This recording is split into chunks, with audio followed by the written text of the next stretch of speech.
الشيطان الرجيم بسم الله الرحمن الرحيم كنتم خير أمة أخرجت للناس تأمرون بالمعروف وتنهون عن المنكر وتؤمنون بالله وقال النبي صلى الله عليه وسلم يا أبا سفيان جئتكم بكرامة الدنيا والآخرة وقال عليه الصلاة والسلام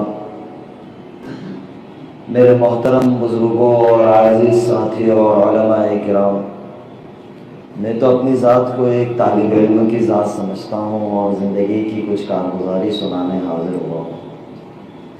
خاص طور سے میرے رفیق سفر اور میرے مصیر حضرت مولانا عبدالرزاق صاحب اور علماء احمد آباد شہر کے ان کے حکم پر آ کر بیٹھ گیا۔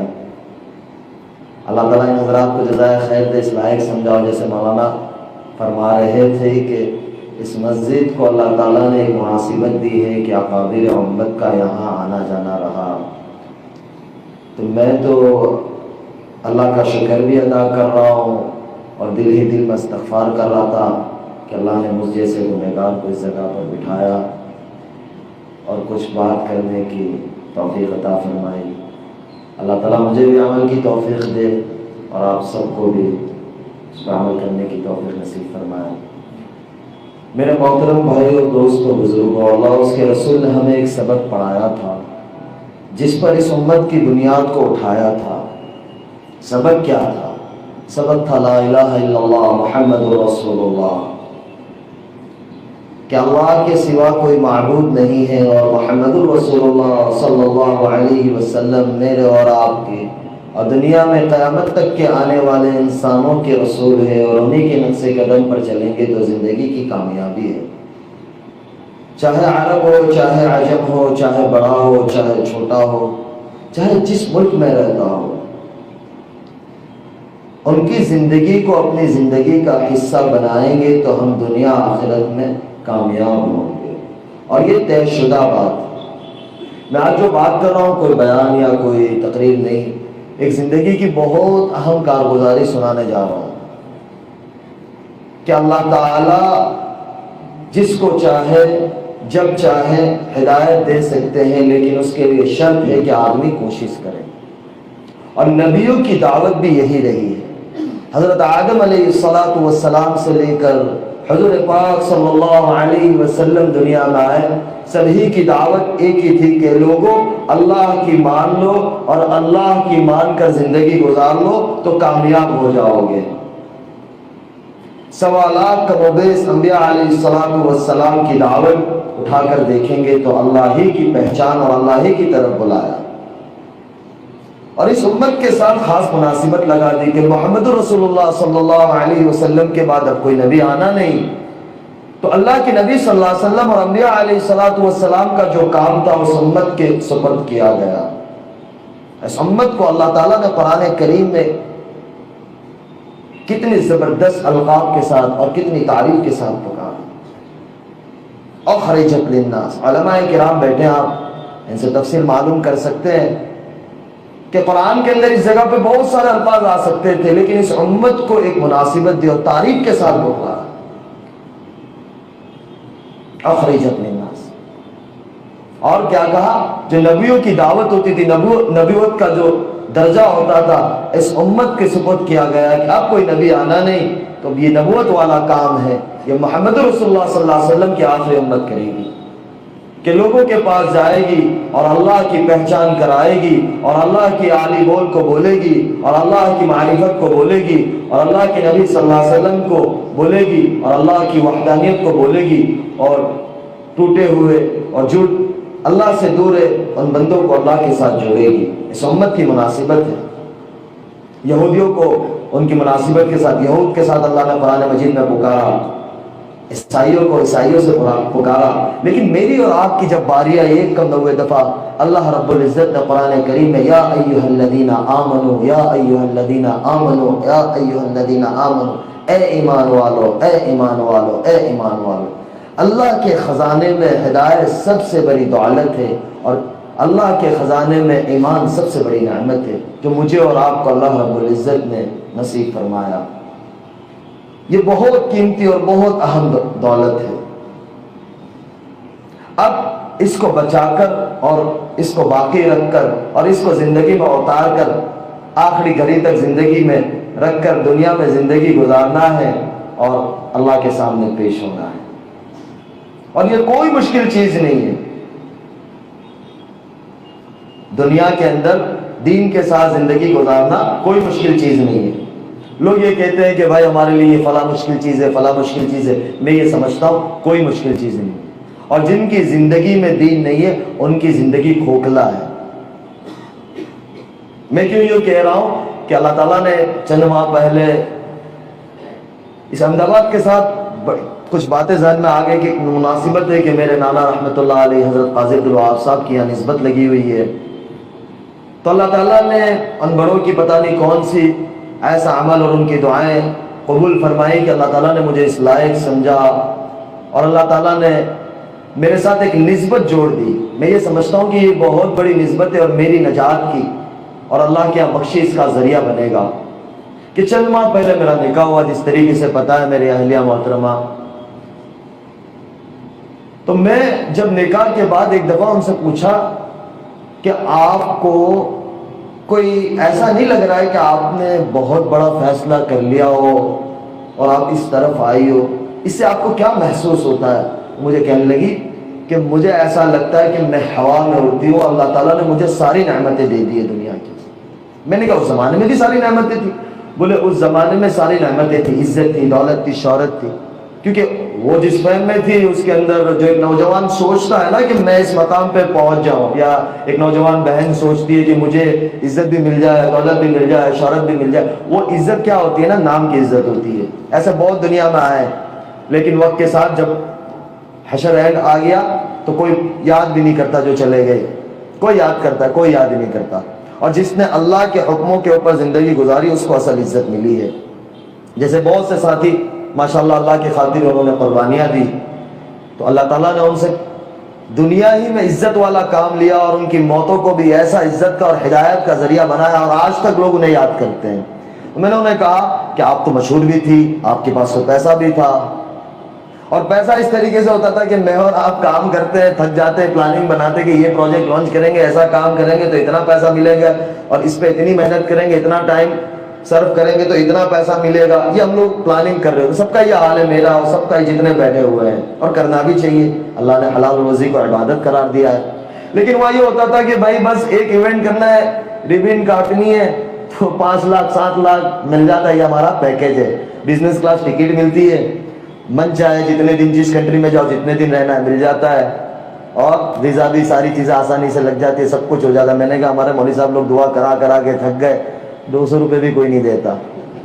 سر علماء کرام ہمارے بیٹھے وہاں دعا کرنا برکت ہو. میں کہتا ہوں ساتھیوں سے کہ برکت کہاں سے ہوگی؟ پہلے برکت کو لینے کے لیے کچھ تو لگاؤ. میں نے کہا آپ لوگوں کو اچھا تھا کہ ریبن کاٹنی ہے اور خالی ہی ہاں کر کے آ جانا ہے اور 4-5 لاکھ، اور وہ پیسہ پہلے لینا ہے، بعد میں نہیں، پہلے پیسہ لینا ہے. میں نے کہا جب آپ کے پاس پیسہ بھی تھا اور جو ڈیزائن عامتاً ہماری بہنوں کے اندر شوق زیادہ ہوتا ہے بطور لڑکوں کے، لڑکیوں کے اندر اللہ تعالیٰ نے ایک چیز رکھی ہوئی ہے کہ ان کے اندر شوق زیادہ ہوتے ہیں پہننے اڑنے کے. میں نے کہا جو ڈیزائن بازار میں نہیں آتی وہ آپ کے پاس پہلے آئی ہوتی ہے، اور جو آپ لگا لو اس کو پورا کرتے. میں ایک بہت بڑے آرٹسٹ کے ساتھ بیٹھا ہوا تھا، ڈیزائنر کے ساتھ. مجھے کہنے لگا مولانا میں ایک جگہ وہ ریٹ پہ جو ڈیزائن لانچ ہوتی تھی کچھ ڈیزائنروں کا تھا، تو ایک بندہ چل رہا تھا، ماڈل لڑکا چل رہا تھا، تو وہ جلدی جلدی میں اس کا اینگل لٹک گیا پیچھے، تو وہ چلنے لگا. تو ڈیزائنر نے کہا یار ہوک لٹکی ہوئی ہے، بولے ڈیزائن ہے، وہ ڈیزائن بن گئی. بولے میں نے کہا دنیا ایسی پاگل ہے. میں نے کہا پہننے کی چیزیں آپ کو مل رہی ہے، کھانا پینا آپ کو اچھا سے اچھا مل رہا ہے، پھر کیا بات تھی؟ بولے دل کے اندر ایک خالی جگہ تھی اور یہ ڈر ہوتا تھا کہ میں اس حال میں مر گئی تو میرا کیا بنے گا، میرا کیا بنے گا. اس خلا کے اندر میں سو نہیں پاتی تھی. اور ایک چیز تھی کہ نماز بہت بڑی دولت ہے، جو ہمارے علماء کہتے ہیں، اللہ کے راستے میں نکل کر ہم سنتے ہیں کہ نماز سے سارے مسئلے حل ہوتے. میں یہ سمجھتا ہوں کہ ان کا اس طرف آنا اور اللہ کے ساتھ تعلق کا جڑنا یہ ایک بہت بنیادی چیز نماز تھی. وہ کہتی تھی کہ میں نماز کبھی نہیں چھوڑتی تھی. سن 2012 سے میں نے کبھی نماز نہیں چھوڑی، چاہے سیٹ پہ ہوں، چاہے شوٹنگ پہ ہوں، چاہے فلائٹ پہ ہوں، نماز کے وقت میں نماز ضرور ادا کرتی تھی اور قضا نہیں کرتی تھی. ہمارا کیا ہوتا ہے، ہم سفر میں ہوتے نماز قضا کرتے تھے کہ بعد میں پڑھ لیں گے انشاءاللہ، لیکن بولے میں نماز قضا نہیں پڑھتی تھی، بس پڑھ لیتی تھی۔ تو میں یہ سوچتی تھی جب رات سوتی تھی کہ میرا یہ سب کرنا، میں لوگوں کو دیتی بھی ہوں، عامتاً جو اس دنیا میں ہوتے ہیں نا خرچ بہت کرتے ہیں، تو کہتے ہیں میں دیتی بھی بہت زیادہ تھی اور رمضان کے روزے بھی رکھتی تھی، نفل روزے بھی رکھتی تھی، نماز کا اہتمام بھی، لیکن یہ سوچتی تھی کہ میرے سے فائدہ کیا؟ میں یہ سمجھتی ہوں لیکن لوگوں کو، انسانوں کو دنیا میں میرے سے فائدہ کیا؟ کوئی 1 روپے کا فائدہ نہیں ہے، چاہے ہمارا مذہب ہو، چاہے ہمارے برادران وطن، ہمارے بھائی ہو، کسی کو فائدہ نہیں۔ تو میں نے کہا فائدہ کیسا پہنچانا چاہتی تھی؟ بولے وہ ہماری ایک عیاشی میں تھے، بس ہمیں یہ ہوتا تھا کہ ہمارا مقصد پورا ہو جاوے چاہے کچھ بھی ہو۔ لیکن اس طرف آنے کے بعد میرا دل نرم ہوا کہ دنیا میں بسنے والا ہر انسان اللہ کا بندہ ہے، اس کو میری ذات سے فائدہ ہو جاوے۔ میری سوچ یہ ہوگی کہ میں کسی کو کیسے بھی کام آ جاؤں، کسی بھی طرح سے کام آ جاؤں، کہ کوئی بھائی اور بہن پریشان ہے اس کے میں کام لے جاؤں۔ اس وقت پہ آتی تھی یہ سوچ، لیکن کیا کر دیتے تھے، لیکن اس وقت یہ ہے کہ بھائی میں گراؤنڈ پر ہو کے ان کا کام کروں، یہ ایک میری فکر آ گئی بولے۔ اور میں رات کو سو نہیں پاتی تھی۔ میں نے کہا کوئی ایسا واقعہ؟ بولے واقعہ یہ ہوا، رمضان تھا 2019 کا، میں سوئی ہوئی تھی، بولے شہر سے پہلے میں نے قبر کو خواب میں دیکھا اور بہت بری حالت میں دیکھا، تو میں ایک دم چونک کر اٹھ کے، مجھے بہت زیادہ بخار ہو گیا۔ اس کے دوسری رات میں نے قبر کو دیکھا، بہت اچھے طریقے سے دیکھا، پھر آواز سنی کہ اگر زندگی ایسے گزارو گے تو یہ ملے گی ورنہ وہ ملے گی۔ اب میں پریشان تھی کہ میں اتنی آگے چلی گئی تھی کہ پیچھے ہٹنا بہت مشکل تھا، کوئی صورتحال نظر نہیں آ رہی تھی، کیونکہ ایک زندگی ایسی ہوتی ہے کہ اس کی چاندنی اور ساری چیزیں تو وہ چھوڑنا جب آدمی سوچتا بھی ہے نا۔ ہمیں بہت لوگ ملتے بمبئی کے اندر کہ مولانا دل خالی۔ ایک پچھلے دنوں ایک بہت بڑا سنگر، ہمارے بھائی، ان کے بھائی فوت ہو گئے 1 سال پہلے، وہ مجھے باتوں باتوں میں کہنے لگے مولانا حج کرنا، اور پھر انہوں نے باقاعدہ رو دیا، بولے مولانا بس دعا کرو کہ اللہ اتنی زندگی دے دے اور اللہ کا گھر کھول دے کہ حج ہو جاوے۔ یہ دنیا کیا ہے، بولے میرے اتنی کٹ گئی، اب مجھے کیا ملے گا؟ یعنی طلب ہوتی ہے نا، طلب۔ ہم یعنی کسی کے لیے یہ نہ کہے کہ یار یہ ایسا ہے، ارے بھائی ہم کون ہوتے ہیں کسی کو یہ کہنے والے کہ یہ ایسا ہے؟ ہم جا کر دیکھیں تو صحیح کہ اللہ نے بطور ایمان والا ہر ایک کو بہت بڑی نعمت دی ہے کہ اس نے ایک دفعہ بھی لا الہ الا اللہ محمد رسول اللہ پڑھا ہے، وہ اللہ کی نظر میں بہت قیمتی ہے۔ میں اور آپ اس کی قیمت نہیں لگا سکتے، اور میں اور آپ اس کے بارے میں رائے قائم نہیں کر سکتے۔ وہ مجھے کہنے لگا مولانا بس میرے لیے دعا کرو۔ میں نے کہا آپ کے جذبات سے مجھے لگتا ہے کہ انشاءاللہ ہمارا اتنا پیارا ملک ہے، ان سب کے لیے اگلے سال انشاءاللہ حج کھل جائے گا تمہاری تمنا سے۔ اس کو میں نے یہ کہا، وہ اتنا خوش ہوا کہ بولے بس مولانا یار زندگی پتہ نہیں ہے کب اللہ کا امر آ جاوے اور ہم دنیا سے چلے جاوے۔ تو میں نے میری اہلیہ کو کہا، میں نے کیا اس کے بعد، بولے اس کے بعد 19 پورا نکلا، میں جارڈن شوٹنگ میں گئی، تو بولے وہاں میں جس ہوٹل میں تھی تو وہ ریپ کر کے کچھ طریقے سے باڈی کو ریلیکس کرتے ہیں، تو بولے میں ایسا لگ رہا تھا کہ مجھے کفن پہنایا گیا، اور باقاعدہ مجھے نیند نہیں آتی تھی۔ میں پورا 1-1.5 مہینہ بولے وہاں ایک شوٹنگ کے لیے رہی، مجھے نیند نہیں آئی، میں بہت زیادہ بے چین رہی۔ اب اس کے پس منظر میں لے جاؤ، ہمارے جو بڑے ہوتے ہیں نا، کابر امت و کابر امت ہوتے ہیں، اللہ تعالیٰ ہمیں اپنے بڑوں کی قدردانی کی توفیق دے۔ سن 2018 کی حج کے اوپر میں نے حضرت مولانا طارق صاحب سے کہا، میں نے کہا مولانا فلاں بہن ہے، پہلے میں بہن کہتا تھا، بس ایک بات بڑی یہاں ہنسنے والی ہے، میں اس کو بہن کہوں۔ میں نے کہا مولانا میں ان سے پہلی دفعہ 2017 حج عمرے پہ ملا رمضان میں، ان کی والدہ اور ان کے گھر والوں کو لے کر وہ آئے تھے، تو میں نے کہا بہن آپ کو کچھ کام ہو تو مجھے ضرور بتانا، معاف کرنا یہ بات، لیکن جو حقیقت ہے وہ حقیقت ہے، ہمارے تصور میں بھی اللہ کیا فیصلے کر چکا ہوتا ہے آگے ہمیں نہیں پتہ ہوتے ہیں۔ پھر میں نے حضرت مولانا سے کہا، میں نے کہا مولانا آپ ان سے بات کریں۔ مولانا نے بات کی کہ بیٹی میں ملنا چاہتا ہوں، تو کہا کہ میں دبئی آ رہی ہوں، تو مولانا کہ میں ضرور آؤں گا بیٹی آپ کو ملنے۔ تو میں حج سے واپس دبئی آیا اور وہ بھی اپنی والدہ کے ساتھ دبئی آ گئی۔ مولانا انہیں ملے 6 سے 8 گھنٹے، وہ اپنی والدہ کے ساتھ تھی، مولانا اپنے گھر والوں کے ساتھ تھے، ملے۔ پھر وہ بھی آ گئے، میں بھی انڈیا آ گیا۔ مولانا کا اگر سفر تھا کینیڈا کا، مولانا وہاں چلے گئے۔ مولانا مجھے کہتے ہیں کہ بیٹا اگر آپ کی ثنا سے کوئی سگائی ہو جائے تو بہت اچھا کام آ جائے۔ میں اللہ کی شان 3 دن جماعت میں تھا، تو میرے ساتھی میرے دوست کو میں نے کہا مولانا کا دماغ سٹکا گیا ہے۔ میں نے مولانا کے بیٹے کو میسج کیا، میں نے کہا یار والد صاحب کا دماغ، وہ کینیڈا میں تھے تو ہمارا وقت کا فرق تھا، بولے کیا ہوا؟ میں نے کہا مولانا کسی کے ساتھ کسی کا بھی نکاح جوڑ دیتے، اگر میں نے کہا میں نے ان کو یہ بات کہہ دی نا تو یہ مجھے جوتا اٹھا کے ماریں گے کہ یہی کام رہ گیا ہے۔ پھر میں نے اللہ کے آگے مانگا، میں نے کہا یار بات تو بڑی ہے لیکن پتہ نہیں کیا ہے یہ 2018 کی میں آپ کو بات کر رہا ہوں۔ 19 پورا چلا گیا،